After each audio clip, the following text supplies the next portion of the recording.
So, it's Valentine. Why not a red velvet cake? Let's enjoy this moment for Valentine's Day.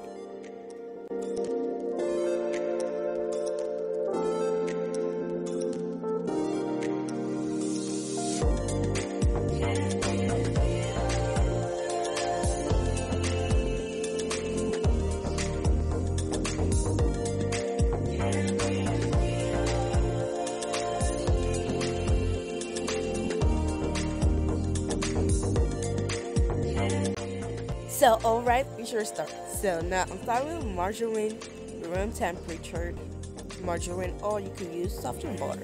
Then I'll add directly our granulated white sugar. So, I will mention the whole ingredients down the description box below.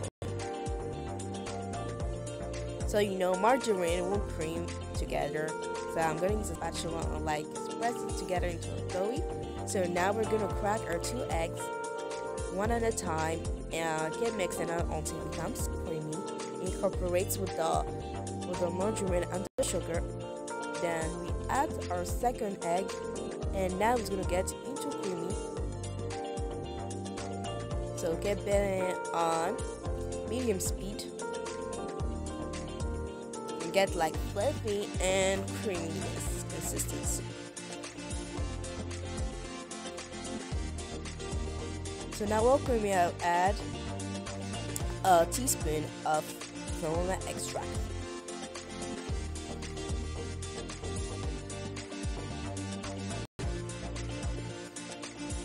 Then we'll go ahead and add 1 cup of buttermilk. So that's not a velvet cake without a buttermilk or vinegar on it. So don't think of a red velvet cake as just a chocolate with red colored. No. So now our flour and cocoa powder, I'll go ahead and add 1 teaspoon of baking powder and baking soda, of course. Then I'll add, last but not least, some salt to it. So guys, if you're new to the channel, make sure to subscribe, press the notification bell, and post new videos weekly. I'll go ahead and sift our dry ingredients there. So of course, cocoa and flour could be very lumpy. It's very important to sift it through. And we're gonna control mixing this.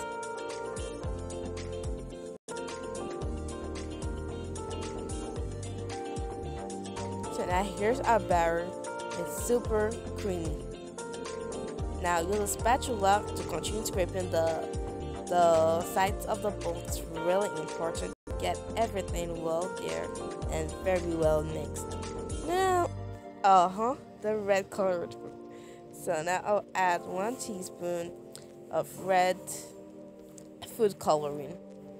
So it depends on how you want your red velvet to red color. I'll add just more. Give it a little bit of ready touch. So now our batter is ready. So come on, let's prepare our pan. So make sure you preheat your oven to 350 degrees and 180 degrees Celsius, 350 Fahrenheit. So I'll spray it with a canola oil non-stick cooking spray in a hard pan and a circle belt. I'll leave the measurement down in the description box below, and of course parchment to the shapes. I divided my batter into 2 parts to be equal because I got some equal pan almost. So I'll put 1/2 in the hard pan and the other half into our circle pan. So you could also use a scale to scale out, give it a more even half divided. So now into our oven. So while the cake are very baked, we'll let them to cool down in your counter for 5 minutes before getting them out. So now with the help of a knife or back of a spoon, get the cakes out and turn them about and remove the parchment in the back.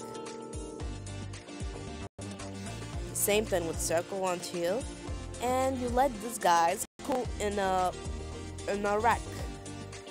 And let's move across. So our frosting is a super great frosting, which is softened butter and cream cheese. So I'll cut out softened butter over there. So I'm gonna cream it. So make sure your butter is almost the room temperature, but not too melted, like not too soft, because we want it to be cold somehow, because this is a very soft frosting. And just make sure it's just soft to the touch but still cold. Now I'll add our cream cheese. It's cold cream cheese, the same thing too, because if we use the bowl at room temperature, it's going to like be a running frosting and melt so easily. So I'll continue beating this very well until everything's well mixed.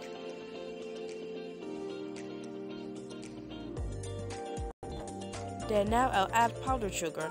Of course, if you have a very well smooth powdered sugar, but still need to sift it because it's very lumpy.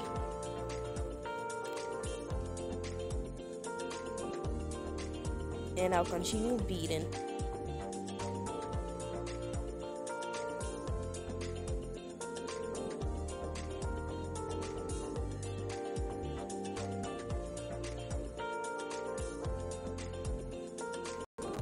So once again, we sift the remaining powder, remaining confectional sugar or powdered sugar. Continue until it gives a very creamy texture.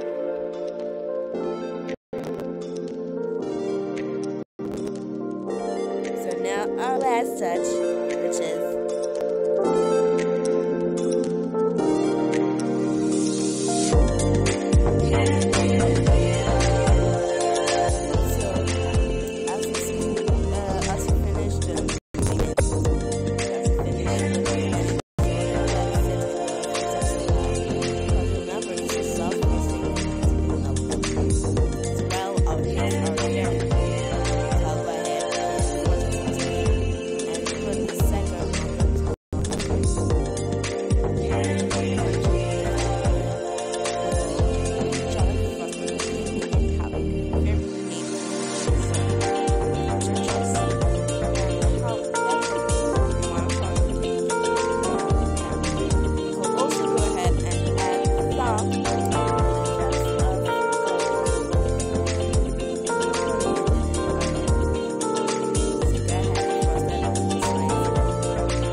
some heart sprinkles on the top.